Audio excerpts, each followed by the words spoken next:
Hi everyone, how's it going? And welcome to episode 4 of DeeDee's Voice. This is the last episode for the year 2025, and essentially it's just going to be a recap of the year. So I'm going to share a few things that have happened, a few things that kind of took me by surprise, the good, the bad, the nasty. So the year started off okay, I would say. What did I learn? I think I learned that if you delay to make a decision, you will pay for it later. Generally, I feel like I'm someone who's very intentional.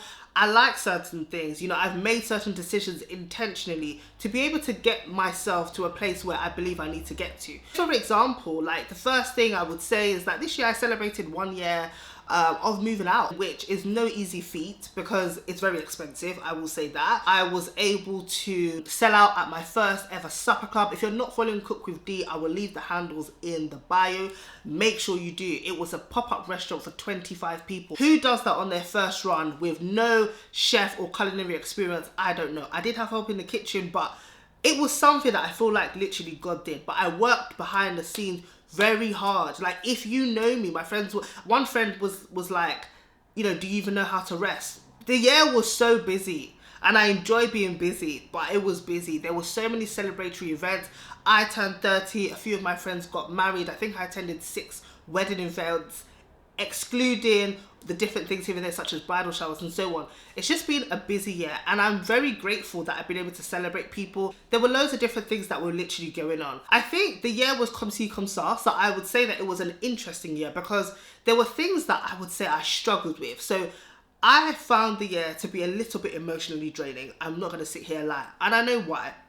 And I think moving forward, protecting my energy, my space, my mental health, those things are very, very big and important things for me. They're very precious. And that's another thing. I'm going to go on to celebrating community. I'm very happy and blessed for the people who I can call my friends, for my family members, people who go all out, people who are genuinely happy for me, they support me, they care for me, and they show it. Because you know what? It's been very healing. Community can also enable you to kind of know what your standards should be and what it should look like.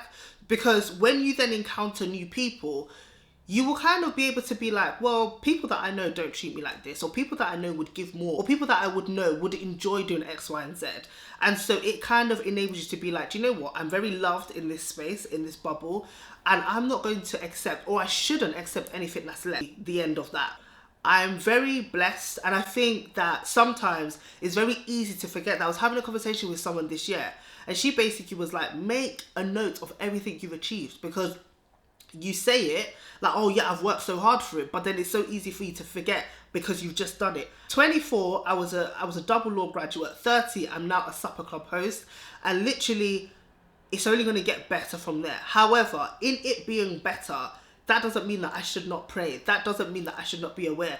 That doesn't mean that I should not take time to know how to handle certain things, what's going to get my energy and what isn't. Now let's talk about love, dating. I don't know if that's a biscuit or an energy fruit, but that thing there, I don't know what that even is, if I'm honest. But we go again in 2026, but generally small, because this whole thing, yeah, I'm not gonna lie, it's so draining. And vulnerability is a big thing. You know, putting yourself out there, allowing people in, wondering why they want to come in, waiting for things to pan out. It's such a long day. We have long days. It's so long. Let's go on and talk about vision boards. Let me show you mine from 2025. I made this through the second half of the year. This was me in Montenegro. I look like a babe. I break the internet with this photo, I'm not gonna lie.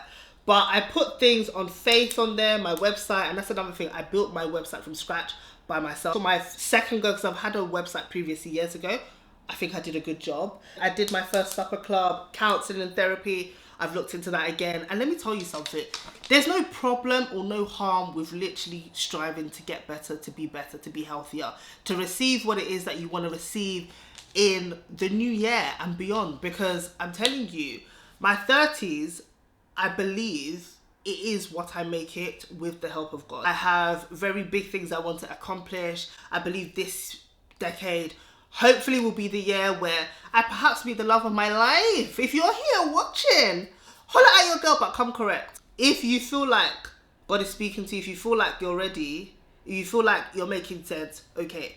If you don't feel like that and you want the devil to use you, stay away. Let's be guided. Let's be respectful. I feel like it's very important to be careful so that there isn't a comçi comça sort of thing that's going to happen in 2026 again, because I feel like accountability is needed, but there are things that will happen to throw you off course, and those things happen, but I got back on track. Just be mindful and stay prayed up. I'm a Christian, so I believe in those things. And another thing, whatever you want, wherever you aspire to be, if it requires excellence, be ready to put in the work. Doing stuff that you're proud of is very important. This year, I started to finally be able to shed off some weight. And it has been a long time coming because I knew what I looked like in 2022, moved back, I stacked on weight, I was going through it mentally. Now I'm in a place where I've made certain decisions and stuff like that, and I'm kind of working it off. So I think being in a place where you know what you want your life to look like, and you stop kind of the childish acts and doing things that make sense, that requires your discipline in terms of who has access to you. And let me tell you something, this year I realized if you're not disciplined in that way, you will see shege. Diane, what does shege mean? You will see pepper. If you don't see pepper, you will see someone will just slide tackle you, yeah? Hypothetically speaking. And you're like, oh my gosh, how did I land here? It's not worth it. It's not worth it. Pick up a hobby. Do something for yourself. That could be going on your first solo trip. And if you decide to do that, message me. I'll be more than happy to give you tips. Or you can go on my website, even if you want to go with people. And I've got a plethora of countries that you can visit, including food recommendations as well. What more do you want? Who needs Google when you've got Dee? I'm wishing you a very Merry Christmas and an even better Happy New Year. Praying and hoping that 2026 is everything and more that you actually want. And I will end this video by saying this. Your mind will shut down and tell you that it could be game over. It's very important that you don't fully listen to it. You can listen to it to an extent and get the support and help you need, but don't believe that you're not worth it. Don't believe that things won't get better. Don't believe that you're not capable of making certain decisions for yourself. Don't believe that there's no support and help out there. There is, and you are loved. And I just want to end on there. Anyway, take care guys, and see you in 2026 for episode 5. Bye.